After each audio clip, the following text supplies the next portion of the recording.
फिर उसके बाद उन्होंने कहा कि अभी ये बचेगी नहीं। 32 हॉस्पिटल में गई मैं, तो वहाँ पे उन्होंने मेरा तुरंत ऑपरेशन किया। ऑपरेशन करने के बाद फिर कमज़ोर हो गई थी, बाल भी झड़ गए थे मेरे। फिर उन्होंने मेरे फूड पाइप लगाई थी पेट में साइड में, और वो फूड पाइप ना पेट के अंदर ही चली गई मेरे, डॉक्टर की लापरवाही के कारण। सबको जय मसीह की। मेरा नाम हेमलता है, मैं जीरकपुर की रहने वाली हूँ। मैं अपने जीवन के टेस्टिमनी देना चाहती हूँ। परमेश्वर ने मेरे जीवन में एक बड़ा काम किया। मेरे पेट में अचानक दर्द उठा और दर्द उठने के बाद चेकअप कराया तो 2 mm की पथरी निकली, और 2 mm पथरी के कारण काफ़ी डॉक्टरों से दवाइयाँ चली मेरी, बहुत सारे डॉक्टरों से दवाइयाँ ली मैंने। गांव में अपने जाके वहाँ भी देसी दवाइयाँ ली, और फिर दवाइयाँ ज़्यादा लेने के कारण मेरे पेट में अचानक खूब दर्द होने लग गया और स्वेलिंग आ गई मेरे पेट में। फिर उन्होंने दवाई देने से मना कर दिया मुझे, और मैं पूरी तरह बेड पे हो गई। और बेड पे होने के बाद मेरा खाना पीना सब बंद हो गया था पूरी तरह। फिर उसके बाद उन्होंने कहा कि अभी ये बचेगी नहीं, क्योंकि ये फिर मेरी मम्मी ने मुझे 32 हॉस्पिटल ले गई मुझे अचानक तुरंत।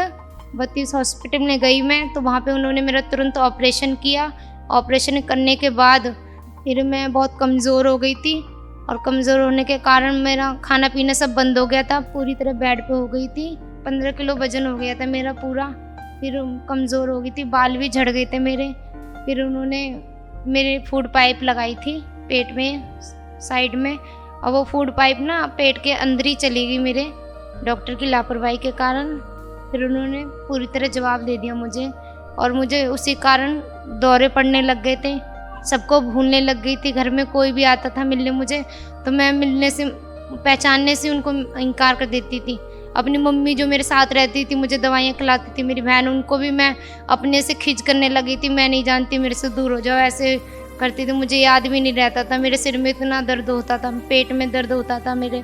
फिर उसके बाद फूड पाइप चली गई थी पेट में। फिर उन्होंने जवाब दे दिया था 32 हॉस्पिटल में। फिर उन्होंने, मम्मी मेरी चर्च से जुड़े हुए थे, जितना भी पैसा था मेरी मम्मी के पास वो सारा लग गया था, कोई भी फिर ख़त्म हो गया था पूरी तरह पैसा। मतलब 2-3 बार ऑपरेशन हुआ, इस कारण ना पैसे ख़त्म हो गए थे मम्मी के पास। मेरे काफ़ी लोगों से उधार पैसे लिए थे, मेरे पापा ने मेरे ताऊ जी से लिए थे, मेरे चाचा से लिए थे, काफ़ी लोगों से मतलब उधार ले लेके मतलब मेरा इलाज कराया।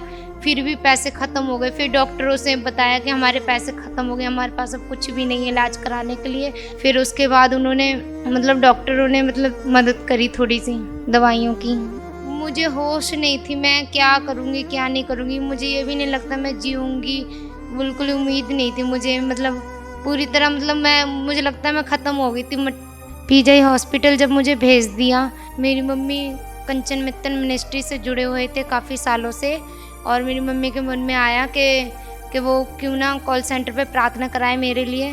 तो मम्मी ने मेरे लिए कॉल सेंटर पे प्रार्थना करवाई, और प्रार्थना कराने के बाद डॉक्टरों के मन को बदला और उन्होंने मुझे पीजीआई रेफ़र कर दिया उसी हालत में।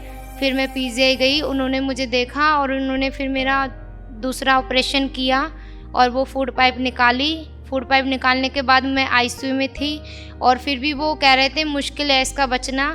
फिर मेरी मम्मी से साइन करवा लिए थे कि बचेगी कि नहीं बचेगी, क्योंकि इसका वज़न बहुत कम है, ये वीक है बहुत। फिर उसके बाद उन्होंने मुझे घर रेफ़र कर दिया, और घर पे जब मैं गई तो मतलब चल नहीं पाती थी, बैठी रहती थी। मतलब मेरी मम्मी मुझे गोद में बैठाती थी और मैं चल नहीं पाती थी, मेरे पैरों में जान ख़त्म हो गई थी पूरी तरह। फिर उसके बाद मेरे जो रिश्तेदार हैं पड़ोस में, वो आए मुझे देखने के लिए, आके बोलने लगे ये तो ऑपरेशन हुआ है इसका, तो ये तो मतलब कभी आगे नहीं बढ़ पाएगी, ये तो कोई काम नहीं कर पाएगी, ऐसे बोलते थे। कारण मेरी पढ़ाई भी छूट गई थी और मेरे सारे बाल झड़ गए थे। फिर मैं ऑनलाइन कंचन मित्तन मिनिस्ट्री से जुड़े हुए थे, मैं ऑनलाइन देखते थे हम वीडियो, मम्मा जब लाइव आते थे देखते थे। मम्मा कहते थे सामर्थ तुम्हें रिसीव करो, परमेश्वर तुम्हें टच करेगा। हर बीमारी की सामर्थ को मैं आपकी लाइफ से तोड़ती हूँ यीशु मसीह के नाम से। तो मैं सामर्थ रिसीव करती थी। मैंने कहा परमेश्वर प्रभु जब तू मुझे चलाएगा तो मैं चल के तेरे भवन में आऊँगी।